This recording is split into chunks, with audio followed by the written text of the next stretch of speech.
Vamos a empezar con las que son las 26ª jornadas micológicas. Llevamos 26 años haciendo las jornadas micológicas. Llevamos 26 años colaborando con Saceruela. Fue una iniciativa del que por entonces era alcalde de Saceruela, que creo que está aquí presente con nosotros, que es Alfonso de la Hoz, y luego lo siguió Germán, otro alcalde, y actualmente está José Fernández. Yo, como lo conozco, no suelo usar el apellido. Es un vínculo que tenemos con Saceruela, es un vínculo ya que lleva muchos años y ya se ha afianzado. Yo espero que siga muchos años más y que incluso los que estamos hoy aquí como representantes de la Escuela de Agrónomos, pues aunque pasemos, aunque nos jubilemos, aunque se sigan celebrando la jornada durante muchos años y que esto se mantenga. Es una relación simbiótica muy productiva, se beneficia Saceruela, nos beneficiamos nosotros. Nosotros, desde nuestra misión docente, pues para nosotros las jornadas micológicas tienen un interés muy especial, porque es una oportunidad para abrir nuestra aula, a gente que no está en la universidad, a gente que le gusta y que se sienten atraídos por el mundo de la micología. Y bueno, esa relación simbiótica se está haciendo cada vez más fuerte y yo espero que siga muchos años más. Así que vamos a empezar con las que son ya, como he dicho, las 26ª jornadas micológicas. Y en principio la dinámica de estas jornadas, que ha ido cambiando con el tiempo, es hacer unas charlas / conferencias aquí en la escuela, donde se pretende que haya un cierto contenido teórico, un cierto cimiento teórico para el tema de la micología, y después de las charlas el ayuntamiento nos invita a un pequeño agape en la cafetería del centro, y luego al día siguiente se hace una práctica de campo. Antiguamente los alumnos participaban con unas actividades evaluables. Hoy en día eso ya no se puede hacer porque la universidad está también cambiando las normativas en cuanto a las actividades evaluables, pero antiguamente eran prácticas evaluables. Los alumnos salían al campo, cogían setas, hacían valoraciones de las setas, lo que es un poco la introducción al mundo de la micología, al mundo de las setas, que básicamente consiste en detectar todas las características que hay en las setas, aprender cuáles son las características que tienen las setas que hay que tener en cuenta para poder discriminar las especies. Y eso se mantiene, aunque ahora no podemos hacerla como una actividad evaluable, pero sí que se puede hacer. La gente que quiera, pues mañana los alumnos y la gente que quiera, pues puede venir y se mantiene esa actividad. Así es que, y después de salir al campo, después de recoger setas, se hace una exposición de setas, se hace una exposición de todos los ejemplares que se cogen. Los asistentes a las jornadas pueden ver la variedad que hay de setas, pueden tocarlas, olerlas, y la verdad es que es una actividad que la gente le gusta mucho y que tiene bastante éxito. Se necesita para todo esto tener un poquito de motivación. También la jornada, uno de los objetivos es tratar de acercar el mundo de la micología a la gente para que sienta esa motivación. Y luego ya por último, pues se hace una exposición, y mientras micólogos y aficionados que tienen cierto conocimiento del mundo de la micología hacen la exposición, el ayuntamiento nos invita también a unas migas multitudinarias, que son también un acto muy agradable, donde hay un encuentro muy fructífero entre mucha gente que se conoce allí y que la verdad es que es una actividad entre científico y lúdica que la verdad que atrae a mucha gente. Este año estamos en Saceruela, están prácticamente desbordados de la cantidad de gente que se ha apuntado, y nada, yo os invito mañana a todos vosotros a que os paséis por allí. Y sin más, yo le doy la palabra al alcalde de Saceruela, a José Fernández, para que él nos informe de todo lo que tiene preparado.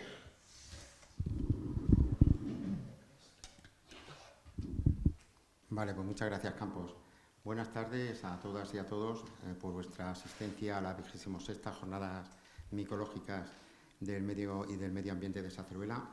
Agradecer la asistencia de Jesús, alcalde de Argamasilla, diputado provincial, Alfonso, perteneciente a la Orden del Sácer, y por ahí veo a Domingo Cózar, si me dejo alguno que me perdone, que viene todos los años y nos acompaña. Le vi la última vez en Puebla de Don Rodrigo. Para mí es un placer asistir a una nueva edición de estas jornadas, no solo porque sea un referente a nivel provincial, ya que son las segundas más antiguas después de las del Viso, sino porque, como ha dicho bien Campos, sin lugar a dudas es un punto de encuentro para los amantes de la naturaleza y de la micología. Estoy seguro que serán unos días para todos los que asistan de descubrimientos y experiencias enriquecedoras, para todos los participantes que puedan asistir, ya que son jornadas en las cuales combinamos lo que es una parte teórico-científica, que la vamos a ver ahora a través de Campos, y también viene, me parece que es Fajardo, que es profesor de la Universidad de Albacete, que viene ahora de camino, y también pues con una parte lúdica, que es la salida que tenemos mañana a los Pinares y a los montes de Saceruela, que sin lugar a duda os vais a quedar, de verdad son unos parajes insólitos en los cuales vais a ver multitud de especies de hongos, y en las cuales luego, pues una vez que se recolectan, se clasifica y se identifica en el salón municipal, pues por los expertos que están allí. Entre ellos no veo ahora mismo a Rodrigo Márquez, me dijo que iba a asistir, que es biólogo y es de Madrid, ¿vale? No hay que olvidar que estas jornadas, además tiene un carácter didáctico en cuanto a la educación ambiental. De hecho, esta mañana en el Colegio Virgen de las Cruces de allí de Saceruela, pues se le ha dado unas charlas a los niños y a las niñas para que vean lo que es un desarrollo, lo que debe ser un desarrollo sostenible, lo que es en la naturaleza. Para ello, lo más importante es saber cuidar al campo, amar al campo y dejar el campo tal y como nos lo encontramos, ¿vale? Fundamental para que pueda existir este desarrollo sostenible.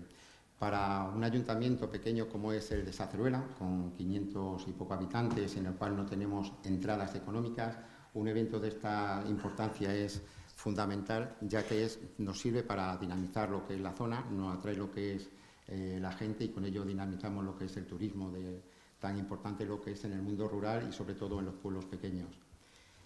Por último, expresar mi más sincera gratitud a la Escuela de Ingeniería Técnica de Ingenieros Agrónomos de aquí de Ciudad Real, en especial a Campos, por todos los años y por lo que dicen.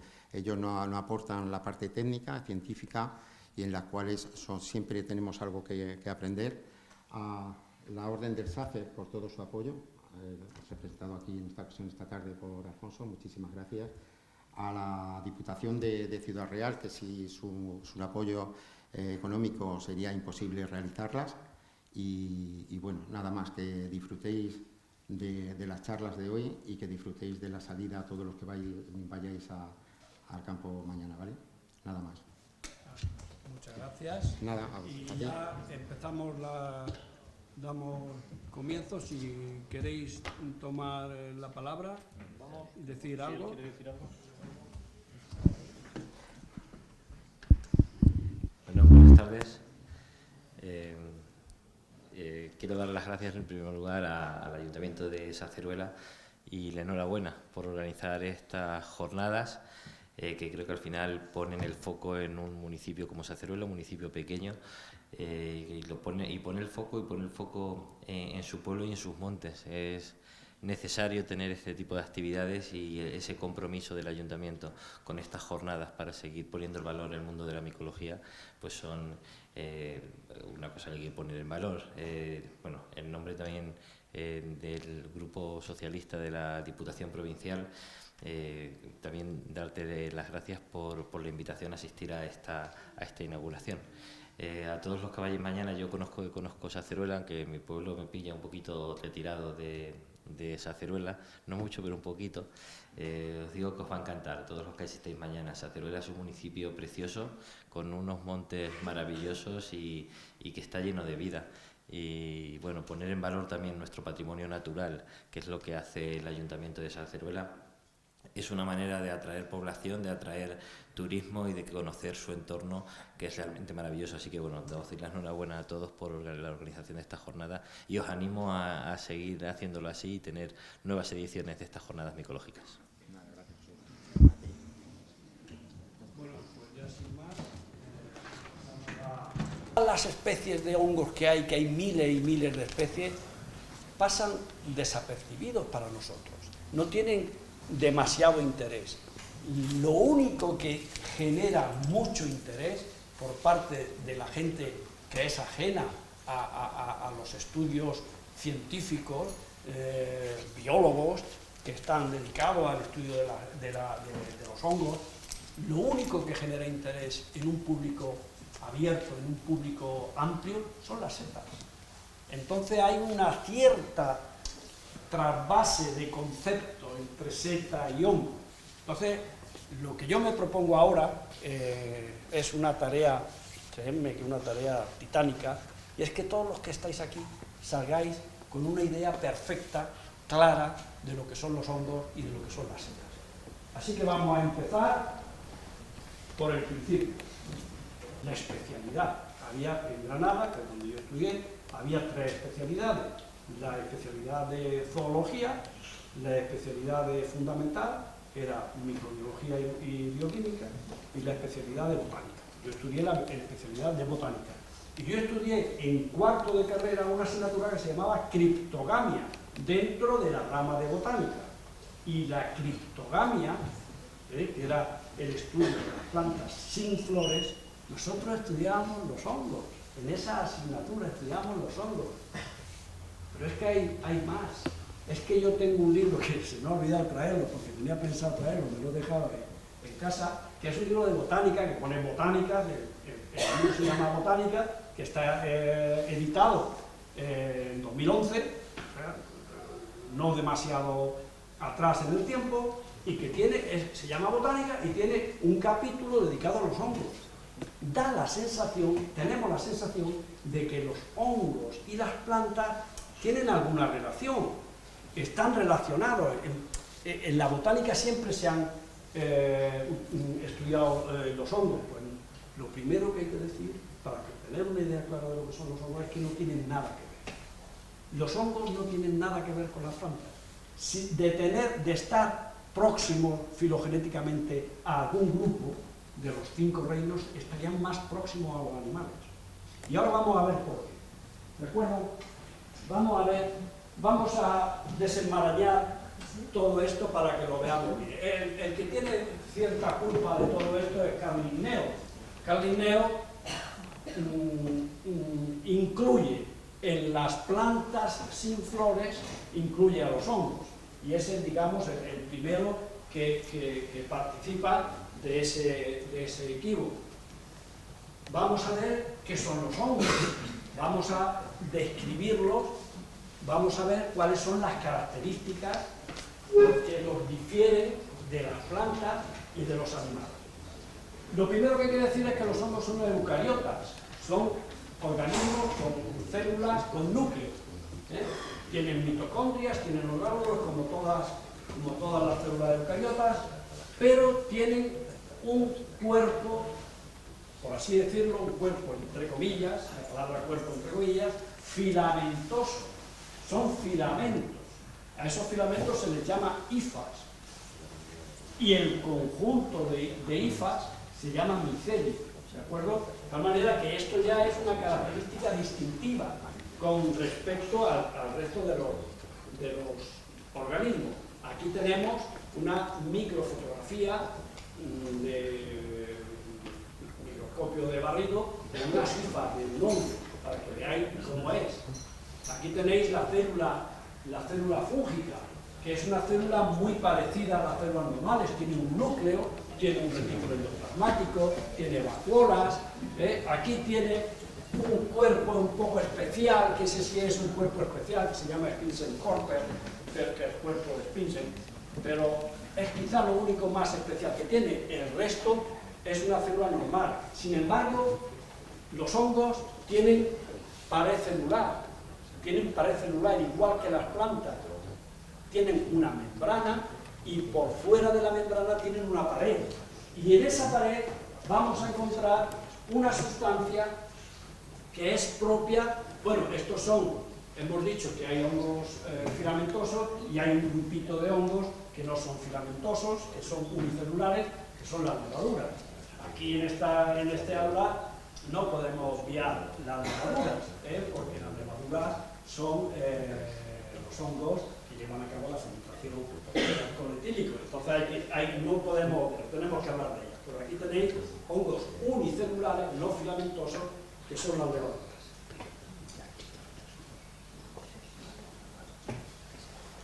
Los hongos tienen en la membrana celular un esterol propio, que es el ergosterol, que es parecido al colesterol. Los animales tienen colesterol, los hongos tienen ergosterol. El ergosterol, la ruta de síntesis del ergosterol se utiliza para buscar fungicidas, para buscar sustancias que impidan el crecimiento de los hongos. Una de ellas es atacar la ruta de biosíntesis del ergosterol.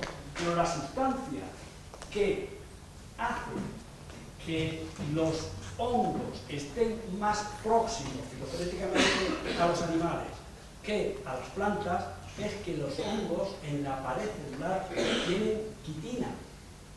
¿Os suena de algo la quitina? La quitina es el polímero, el polisacárido, que forma parte del caparazón de los insectos. Entonces, vamos a verlo en hongos, ¿de acuerdo? Entonces, en plantas, la pared celular está formada por celulosa. En el caso de los hongos no hay celulosa, solamente hay quitina. Esto es un esquema de la pared celular típica de los hongos. Aquí vemos la presencia, esta es la bicapa de fosfolípidos de la membrana, esto es la membrana y eso es la pared. Es como las ruedas de los coches antiguos, una cámara y luego la cubierta, ¿no? Esta sería la cámara de dentro y esa sería la cubierta que aguanta la presión osmótica que suele haber en este tipo de organismos. Tiene que ser una pared fuerte, pues esa fortaleza está basada en la presencia de quitina, ¿de acuerdo? Luego fijaos que no es que la pared esté hecha de quitina, es que la quitina forma parte de la pared. En realidad, la gran mayoría de las sustancias que vamos a tener en la pared celular de los hongos son betaglucanos. Betaglucanos que son muy interesantes desde el punto de vista de la alimentación, desde el punto de vista dietético, y que le confieren propiedades dietéticas a los hongos. Y luego al final tenemos manoproteínas o glucoproteínas, ¿de acuerdo? Esta es la pared celular de los hongos. Aquí tenemos la quitina. La quitina es un polisacárido de dos monosacáridos, que es la N-acetilglucosamina, es una glucosa que tiene un grupo amino, aquí NH2, y al grupo amino se le une un grupo acetil, N-acetilglucosamina. Es la quitina. Pero lo interesante es que cuando se forma el polímero, el enlace es en posición beta. Este que es el carbono, esto a mis alumnos les sonará, el carbono anomérico tiene el OH en posición beta, igual que la celulosa. ¿Qué quiere decir eso? Quiere decir que son indigestos, que no se digieren bien. La celulosa no se digiere porque el enlace está en posición beta. Pues los betaglucanos no se digieren muy bien. La digestión de los betaglucanos implica a la microflora intestinal. Está muy relacionada con las bacterias que viven en nuestro intestino, que sí pueden atacar ese tipo de enlaces. ¿De acuerdo? Entonces tiene los hongos, una cosa interesante es que se contemple esa especie de carácter indigesto que tienen los hongos. Otra peculiaridad de los hongos es que son heterótrofos. Heterótrofos que también mis alumnos saben ya todo lo que es. Son quimioorganótrofos aerobios. Son organismos que necesitan incorporar materia orgánica para poder vivir. Exactamente igual que nosotros. Necesitan materia orgánica, necesitan comer. Nosotros nos levantamos por la mañana y nos tomamos un desayuno. Los hongos necesitan incorporar materia orgánica. Pero ¿cómo incorporan los hongos una materia orgánica? Pues de una manera muy particular y muy específica de ellos. Hacen lisotrofía, o también llamada osmotrofía. Los hongos excretan sustancias ácidas, ácido oxalacético, y excretan enzimas digestivos, digieren el sustrato, atacan el sustrato, lo digieren y luego absorben las moléculas pequeñas. Esa es su forma de nutrirse. A través de los millones de años de evolución, los hongos se han especializado en ese tipo de nutrición y son capaces de atacar cualquier sitio, cualquier tipo de molécula orgánica natural, que sea natural, que se encuentre en la naturaleza. Digo esto porque hay moléculas orgánicas que no pertenecen a la naturaleza, los plásticos. Los plásticos los hemos inventado nosotros. Entonces, los hongos no se han encontrado nunca con plásticos. Entonces no pueden atacarlos, no tienen las enzimas adecuadas para atacarlos. Pero sustancias recalcitrantes, sustancias muy difíciles de atacar, naturales, como por ejemplo la lignina. La lignina es un polifenol de un peso molecular muy grande, muy difícil de atacar. Pues los hongos son capaces de atacar esas moléculas recalcitrantes por esa especial habilidad que tienen los hongos de excretar y de atacar el sustrato donde viven. Tienen esa capacidad, y esa capacidad de atacar el sustrato y absorber es un poco inespecífica. Son capaces de emitir enzimas, son capaces de emitir ácidos, disuelven el sustrato y luego absorben todo lo que haya por allí, lo absorben. ¿De acuerdo? Entonces, esto, como veremos luego, le ha venido muy bien a las plantas para formar una sociedad con ellos. Lo veremos luego. Otra cosa que los une al grupo, que los hace más próximos al grupo de los animales, es que presentan glucógeno, que es el polisacárido de reserva de los animales. Y una característica que los acerca a las plantas es que los hongos tienen metabolismo secundario. El metabolismo secundario es un metabolismo que se dedica a fabricar sustancias para dotar, para que las especies estén evolutivamente más adaptadas. Las plantas son las reinas del metabolismo secundario. Hay cientos de miles de sustancias orgánicas que hacen las plantas y que nosotros luego le damos utilidad o no. Pues todos los medicamentos, en farmacia, en la carrera de farmacia hay una asignatura que es botánica. ¿Por qué? Porque muchos medicamentos están basados en esas sustancias, en esas moléculas orgánicas que se extraen o que se consiguen de las plantas. Pues los hongos también tienen metabolismo secundario. Y cuando hablamos de metabolismo secundario tenemos que detenernos un poco y aludir al hito de la humanidad, uno de los hitos de la humanidad más importantes. ¿Cuál es el hito de la humanidad más importante o de los más importantes? El descubrimiento de la penicilina.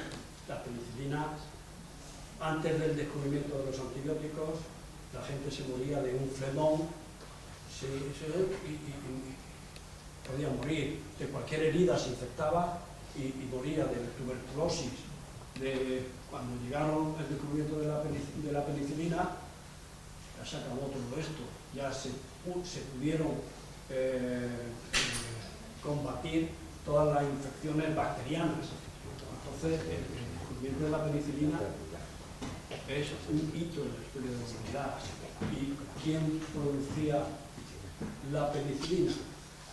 Un hongo, el penicillium, un hongo perteneciente al género Penicillium, por eso se llama penicilina. ¿Y por qué produce el hongo esa sustancia? Pues porque los hongos tienen un metabolismo secundario, es un metabolismo que deriva del metabolismo primario. El metabolismo primario es el metabolismo que les sirve para vivir, la respiración, si no respiran se mueren, pero el metabolismo secundario si se para no los mata, pero los deja evolutivamente menos adaptados. Pueden sufrir como especie, no como individuo, pero sí como especie pueden sufrir las consecuencias de la falta o de la ruptura de una ruta del metabolismo secundario. Pues las plantas, que son las reinas del metabolismo secundario, los hongos, también tienen metabolismo secundario. Ejemplo de metabolismo secundario, la penicilina, las aflatoxinas, muy interesantes por aquellos que se dedican a la fabricación de vino, las hematoxinas y falotoxinas, también que son las toxinas de la manita faloides, que producen que pueden producir casos de envenenamiento muy graves. ¿Qué hacen los hongos? Bueno, pues aquí está más o menos explicado la emisión de enzimas, cómo los enzimas atacan la materia orgánica, cómo se produce la lisis de las moléculas orgánicas y cómo luego, una vez que se han roto esas moléculas orgánicas, cómo son absorbidas por las hifas, por los hongos. Bueno, estando en una jornada micológica donde el interés fundamental está en las setas y siendo las setas el punto de interés, lo que suscita más interés dentro del mundo de los hongos, tenemos que utilizar este palabra. Esto es un palabra de los muchos que tenemos los botánicos. Los botánicos, otra cosa no, pero palabras raras, todas las que queráis. Pues aquí tenemos una de ellas, pecténquima. ¿Qué es un pecténquima? Pues las setas son pecténquimas. ¿Qué quiere decir eso? Pues quiere decir que son agrupaciones de hifas cementadas una con otra. Eso tiene mucho interés, tiene mucha importancia, porque las setas, los carpóforos de los hongos, los cuerpos fructíferos de los hongos, no están formados por tejidos. Los tejidos dan un nivel alto de organización celular. Los hongos no tienen ese nivel, no son en ese aspecto, no han evolucionado, entonces no tienen diferenciación tisular. Podemos encontrar distintas células en los hongos, en los clados, en los grupos de hongos más superiores. Ya ahí empezamos a ver distintos tipos de células, de forma muy limitada y de forma muy sutil, pero ya se empiezan a ver y decir, pero lo normal es que los hongos tengan un patrón celular que va a estar presente en todo lo que sería el cuerpo, todo lo que sería el micelio del hongo. Las setas son pecténquimas. En esta diapositiva se aprecia la misma estructura celular que hay en el micelio que vive en el suelo, la misma estructura celular en la que vamos a encontrar formando parte del carpóforo. ¿Qué pasa en el carpozo? ¿Qué pasa en la seta? Pues que están todas las hifas están cementadas y aparentemente parecen tejidos. Bueno, hablamos de otro aspecto de los hongos. Cuando estamos repasando cuáles son esas características generales de los hongos que lo hacen que se discriminen de las plantas, de los animales, de los protozoos y de las bacterias. La reproducción de los hongos. Cuando hablamos de reproducción de hongos aparece una palabra así grande en rojo que es esporas. Los hongos se reproducen por esporas. El origen de las esporas puede ser un origen asexual por mitosis o un origen sexual. El origen asexual está muy extendido y en algunos hongos tenemos esporas de origen sexual, pero cuando decimos esporas de origen sexual tenemos que ponerlo entre comillas, porque es una sexualidad muy particular, en donde no hay sexos. La sexualidad se dice que son de origen sexual, porque son originados por una meiosis, que es una división celular típica de la reproducción sexual. No vamos a entrar ahora en eso, pero esa es el por qué se dice que son de origen sexual. En los hongos no hay sexos. En los hongos no se puede discriminar un gameto masculino y un gameto femenino. Entonces es muy difícil, no se puede determinar, entonces no se puede hablar de sexos. Sí, así de claro, en las plantas y en los animales sí, porque en las plantas y en los animales hay un gameto pequeñito, móvil, y un gameto grande, inmóvil. Al pequeñito móvil te damos el carácter masculino y al grande inmóvil le damos el carácter femenino. Y todo lo que acompaña a un gameto es femenino y todo lo que acompaña al otro gameto es masculino, pero en los hongos no podemos hacer eso. Así que es una reproducción sexual, entre comillas, porque procede de una meiosis. Este esquema, esta diapositiva que yo he usado desde que apareció, la he usado en todo tipo de charlas. Siempre me pasa como a Berlanga con el Imperio Austrohúngaro, que él quería meter esa palabra en todas sus películas metía esa palabra como fuera, ¿no? Pues yo meto esta diapositiva porque es una diapositiva que me sorprende mucho y que me gusta mucho. Se publicó en Nature, en Nature, que es en el 2000, en el año 2000, hace ya un tiempo. Pero Nature, la revista Nature, es la más famosa y la más prestigiosa. A lo mejor hay alguna más, no lo sé. Pero si no es la más prestigiosa, es de las más prestigiosas. Es decir, es una diapositiva, es una imagen que está, digamos, muy bien sustentada. En ella vemos el número de especies por cada uno de los grupos de seres vivos, ocupando todos los seres vivos, plantas, bacterias, y vemos aquí que hay dos porciones de la tortilla o del quesito muy grandes. Este que es muy grande, que es más de la mitad, corresponde a los insectos. Fijaos, qué barbaridad de especies de insectos. ¡Qué barbaridad! Más de la mitad de todos los seres vivos que pueblan el planeta son insectos. Y el segundo quesito en número de especies corresponde a los hongos.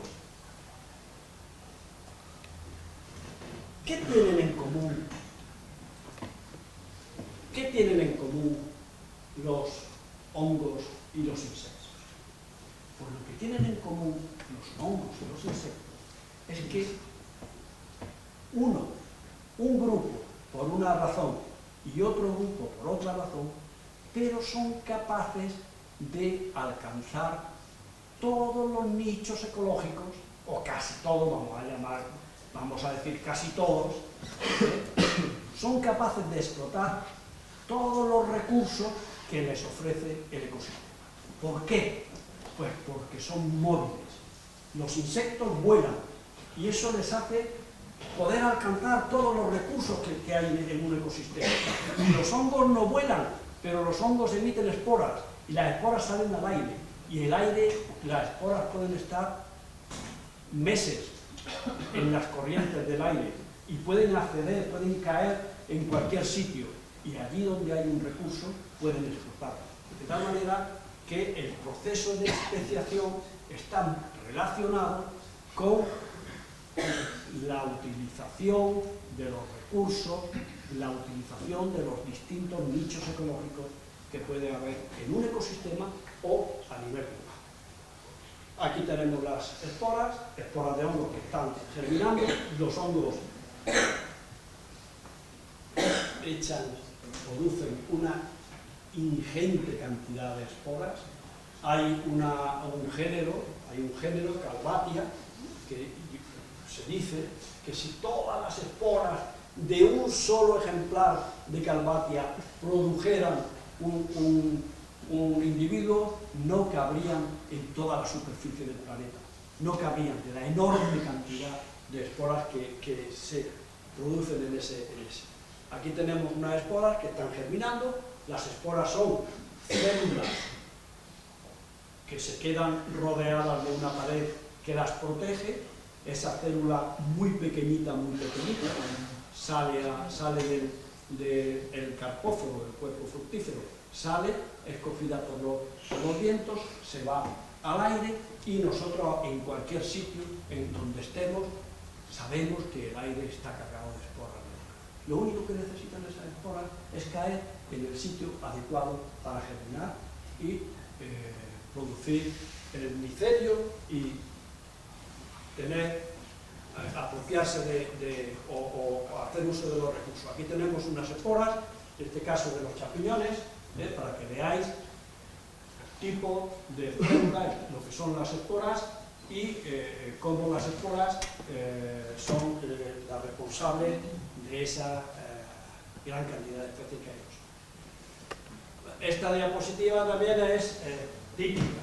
Esta la he traído aquí. Esta corresponde a una charla que le di a unos niños de Daimiel que me invitaron hace unos años en la escuela, a unos niños pequeños de la escuela. Entonces le hice esta, pero me gustó tanto que la sigo poniendo. Aquí hacemos la comparación de los hongos con una planta que la conocemos, que es el manzano. Entonces nosotros sabemos que un manzano es un árbol. Entonces, ¿qué se corresponde con el árbol? Pues se corresponde el micelio del hongo, la hifas que vive en las capas superiores del suelo, que están ahí formando ese entramado, que lo podemos ver cuando levantamos el mantillo del suelo, cuando levantamos un poquito la hojarasca del suelo. Ahora, en otoño, cuando el suelo está húmedo, podemos ver una especie de algodones blancos. Ese es el micelio de los hongos. La manzana sabemos lo que es, sabemos que es el fruto del manzano. El fruto del manzano, ¿con qué se corresponde? Con las setas. Las setas son el fruto de ese micelio. Es la fructificación. ¿Qué llevan las manzanas? Las manzanas, que son el fruto, llevan los agentes de dispersión de esa especie. Las semillas. ¿Qué llevan las setas? Las setas llevan los agentes de dispersión de esa especie de hongos, las esporas, ¿de acuerdo? Entonces aquí se queda perfectamente claro. Bueno, reproducción de los hongos, aquí entramos en un capítulo que no os preocupéis, que no vamos a entrar. Yo me acuerdo una vez, hace muchos años ya, llevamos 26 años, al principio invitamos a un profesor de la Complutense a que diera una charla aquí y él me dijo, voy a hablar de la reproducción de los hongos. casi nos morimos. Casi nos morimos. Eso era un tema absolutamente infame. No, era tremendo. La gente se iba yendo. Se iba quedando solo. Y además estuvo, como es un tema complicado, estuvo hora y media. Entonces, bueno, eso no vamos a entrar en ese tema. Es un tema complicado. Y eso lo que sufrimos, la reproducción de los hongos, somos solamente lo que hacemos biológicas. Los que hacemos biológicas sí que tenemos que estar en ese tema. Y nos examina. Pero el resto de la gente que no entre, no merece la pena. No merece la pena.